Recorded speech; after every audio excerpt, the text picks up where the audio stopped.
Welcome to Articles of a Mentor. This is a podcast where I talk to my dad to learn from his wisdom. Each episode, we take one article written over the years on life, career, values, growth, and everything in between. Not just what was written, but what was meant. This first article, it's called Gateway to the Soul. It's a series of articles that's a continuation of articles I've written over 25 years or so. But this is the first one that I wrote for Dusil Photography on my website. So I have a blog section on dusil.org. And this kicked off that initiative. And I'm at about 68 articles right now. So this is the first one. And it's a fairly short one, but it's focused on photography. Others don't all focus on photography. This one does.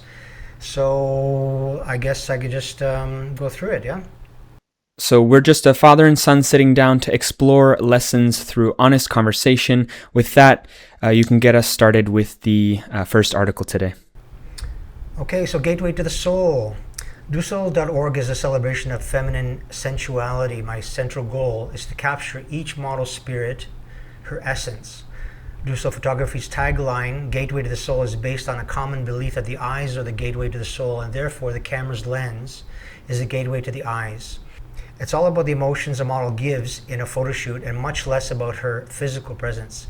I believe that the best fine art photos are created when we succeed in establishing an emotional connection. I respect each model's time and effort. I want her to love the experience and the photos that we created together. I hope they'll be proudly shared with friends, family, or her social channels. I understand that each model has limits, so if our styles don't match, that's fine. Revealing one's soul is a level of vulnerability that's not given easily and can exceed one's comfort level. If we agree that my theme is beyond personal boundaries, then there's no hard feelings. Many of my models return for follow-up sessions because of the mutual trust we established from our previous sessions. I pride myself on being genuine, personable, and empathetic to my models. I'm also willing to experiment because it's worth taking risks to create magic. It's how I grow as a creativist. If you're interested in a photo shoot, then please complete this form and the hyperlink to that. So that's the first one. That's the first article. I guess this being a first article, it really introduces the whole fact of what you do, being a professional photographer in the realm of what would you call it? What's the category of photography that you do? So when I wrote this article, I was doing a lot of fashion. I was kind of starting to get into a genre called art nude, artistic nude, or nude art. It's an artistic expression of the feminine form. I mean, it could be a human form, but for me it's a feminine form because I only photograph females. And so the genre is called art nude. And actually I have a spectrum on my website, a photography spectrum, which explains the different areas for female photography, starting from fashion and going down to what I do specifically. I think I've also heard you refer to it as fine arts nude in the past as well, which kind of gives it a bit more of a flair. Yeah, so on the fine art aspect, I actually initially was calling it fine art nude, but I've removed the fine part of the title because fine arts is also a genre in itself. If you were to do fine art photography, you'll see very eclectic photography, very stylized photography, very creative photography there. And certainly art nude plays a role in that. And I was trying to, I guess, somewhat subdue the nude aspect of it by calling it fine art nude. And I think it took just a few years of, let's say, courage and experience and building a reputation to realize that I don't really need the fine part in the title. So I removed it probably about 2 years ago. I've been doing the fine art photography, the nude photography for about 6 years now. So.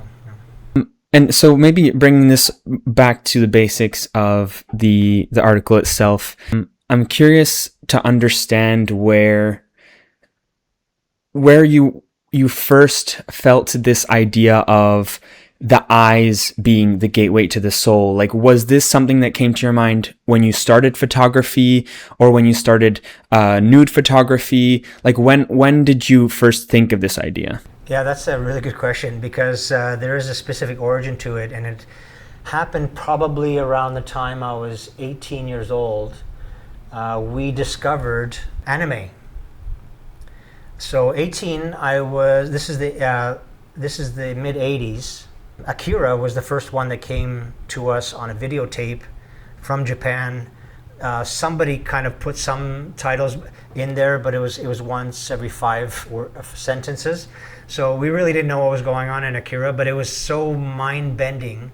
And my friend who introduced it to me said, do you know why the Japanese make their animes characters with big eyes? And I said, no, I don't. He says, because the Japanese see the eyes as the gateway to the soul. Aside from that, I also subscribed to Playboy when I was 16 years old. Quite an early age. Quite an early age. So I had somewhat of a dream to become a Playboy photographer, but I didn't really think it was actually going to be happening. Although now I'm in Playboy about 7 times, 8 times maybe. But back then it was just not even considered to be possible. So that, combined with this gateway to the soul from anime, resonated through decades. Everything was kind of put on hold. I just did some photography as a hobby, nothing in terms of what I do now.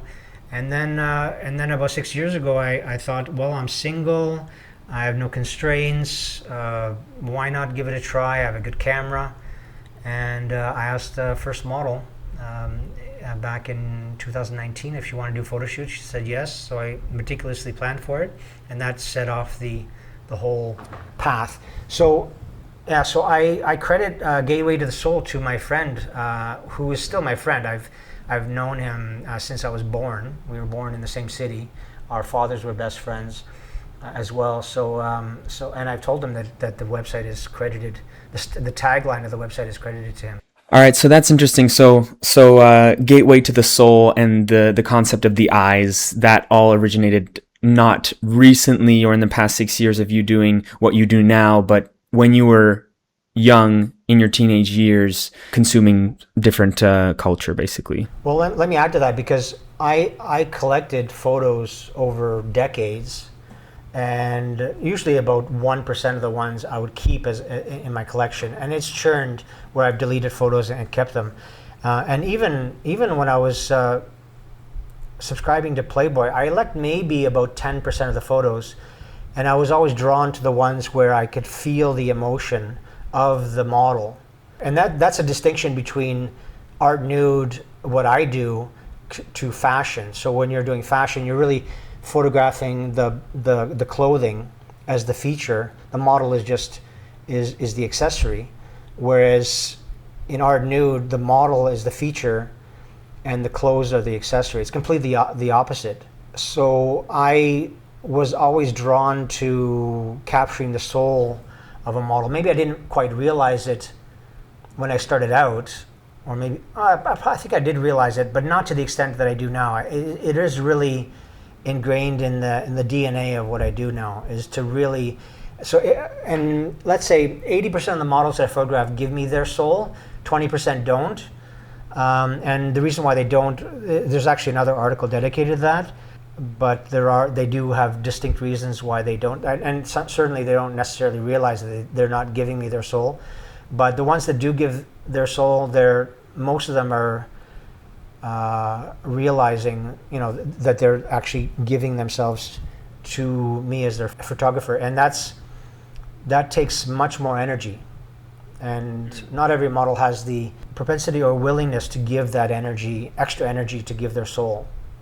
Do you think everyone feels this feeling, or do you think you have to have a certain level of, I don't know if I would call it empathy or something along those lines, to have that specific feeling that you feel and that kind of made you think of this? Is it a photographer's blessing, or is it, where does it come from?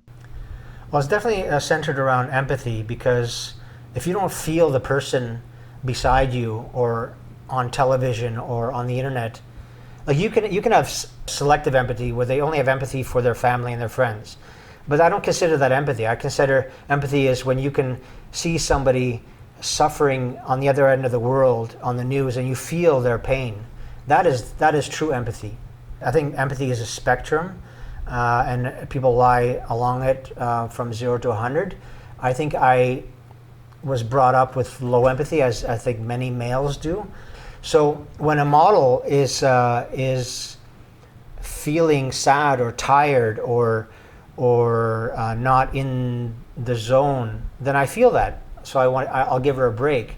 But not every photographer feels that. If a photographer doesn't feel empathy, they're not going to see that layer that is looming above the studio, that emotional layer. They'll just be a physical entity on one end of the room and the model is a physical entity the other. I call them two bubbles. And that's not what I want to do as a photographer. I want to feel her presence. I want to feel that she's known. I want to feel her strength and her vulnerabilities and her compassion. And that really helps me get the best photos. I've even been able to nurture that over the years to improve that, including my technical style. But not everybody resonates with what I do. Certainly, there is those who see what I do as an art, and then there's those who see what I do as an abhorrent perversion. They don't see the body as an art form, or if they do, they don't see that it should be appropriately demonstrated on the internet or in a magazine. So I realized that I'm not going to satisfy everybody's interest, and not everybody sees what I do is art. Right. So, okay. So I guess even as a photographer, it's a specific layer of empathy to be able to capture this gateway to the soul concept. And that, then if we extrapolate that to the wider audience that looks at what you create and your photography, not everyone can see through those eyes. Not everyone gets that same feeling, the same way of experiencing the art as you do. If you take everyone that looks at your photos, what percentage of those people that are looking at your photos do you think can actually see through your photos the gateway to the soul? What percentage of your audience has that kind of empathy so that they can fully appreciate that gateway? I think it's a very small percentage. I think that it's interesting you ask for about percentages, because I'm very much, as an engineer, I'm very much about numbers. But I haven't thought about it in this context. I think maybe it wouldn't be more than 5%. I mean, it could be not even more than 1%. Wow. Right? The thing is that this whole market of art nude has really been shrinking over the last decades. Playboy reached its peak in the 70s at 7 million magazines per month. And then they shrunk down to a distribution of 400,000, I think around 2016. And that's about the time that they canceled the print. Now, that's not necessarily a measure of empathy or anything, but there is a shrinking market for people who are collecting art nude. And even today, I think the market is continuing to shrink. I think it really has become a niche market. And maybe, certainly the people that are buying, the 7 million that are buying, they're not necessarily buying it for the art nude aspect anyway. And the ones that are buying magazines now or consuming it on the internet are probably the more diehard collectors of art nude in the world. But I think it's a super small market. Even the number of models that do art nude is probably 1% of models, maybe even a fraction of 1%. Those who appreciate the art aspect is shrinking, but I think it's a very passionate market of people who love the body as a form of art. I like the way you put that. Is there anything in this article that you feel like people can read it, take home, and go with for the rest of their lives? Well, I mean, certainly it's all about the soul. And I actually read about our last name. There's a theory that Dusil comes from duše. Duše is soul in Czech. and ill would mean in the past someone who does. So Dusil is somebody that does the soul. So actually it fits well with the theme of my website. I just discovered this actually a few days ago. There are other theories for the last name Dusil, but I think the Dusil origin is a nice one to consider. My tagline has not changed. Sometimes things evolve over the years. For me, it's been more solidified that my photography is the gateway to the soul. I search for that in the girls that I scout for. I get better at it as I scout for the models because I could see their portfolio. I have to kind of navigate through photos that may not reveal her soul, but it could be due to a photographer that doesn't know how to do that. Especially if she's a new model that doesn't really have very many photos, and to see whether I can see that potential. So I've been getting better at casting. Not everybody is able to give their soul. Not everybody wants to give their soul. That doesn't even have to relate to nude photography. Like even anybody taking their photo may not be giving their soul outright in a pic in a holiday because they don't know what that means, or they have internal barriers that are preventing them from doing that. And as my photography gets better, I get exposed to higher caliber models who see my photos as I call it the threshold of acceptance, where as my photography gets better, I've exceeded their threshold of acceptance. I wasn't acceptable below that threshold with my previous photos, but as I get better, I cross that threshold for her to photograph with me, because she needs to have photos that represent her brand, and she can't have a bad photographer take bad photos of her, and vice versa. I need good models who represent my brand. So I have a threshold of acceptance of choosing her, and she has a threshold of acceptance of choosing me. That's very interesting. So you kind of mentioned this concept of it's a two-way game. It's a two-player game. Like, it's not enough for you to be a photographer skillful enough to capture the gateway to the soul in a photo, but the model also needs to be willing to show the vulnerability of her soul for that to come together. So you wouldn't be able to work with just any model and present the gateway to the soul. The model would need to be one that is capable of providing that gateway. Yeah, absolutely. I mean, she needs to be willing. If she has internal barriers that are preventing that revealing of her soul, then it doesn't matter how many photos I take.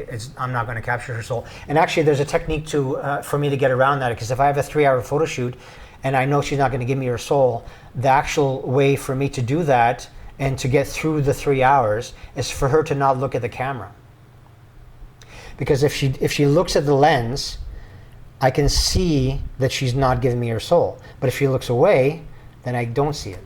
And certainly, there will be a fraction of the photos that will be good, even if she looks away. When she's looking away and she doesn't, and she's looking into space, there's this nuance to realizing with empathy that she's actually not there for me to photograph. She's actually in her own head, posing for herself, and she doesn't really care that I'm there. But you can look away and still be photographing for me. Are you saying that you can take a photo in which the model is providing her eye as a gateway to the soul, either by looking at the camera or even looking away from the camera? Where the model is looking is not really key to this. Is that what I'm understanding? So I'll give you another example of that. So in a photo shoot, I could take 6,000 photos, okay, in 3 hours. That's 2,000 photos per hour. Yeah, that's a lot of photos.